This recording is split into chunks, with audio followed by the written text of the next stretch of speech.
So the things required for making pen holder or makeup organizer are, we are going to need 4 square pieces of paper of any color, some stickers which I have made by myself or you can buy from the market, a glue gun or you can also use glue stick. So let's begin.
So that's it, our durable and cute pen holder or makeup organizer is ready.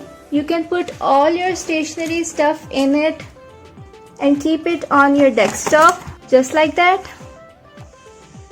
Or you can put your makeup in it and keep it on your vanity as a makeup organizer. So hope you enjoyed the video. If you did, so please do subscribe to my channel and press the bell icon right besides it for more such videos. And if you like my videos, so please do like this video, share my content and comment. I'll meet you in another video. Till then, take care. Allah Hafiz.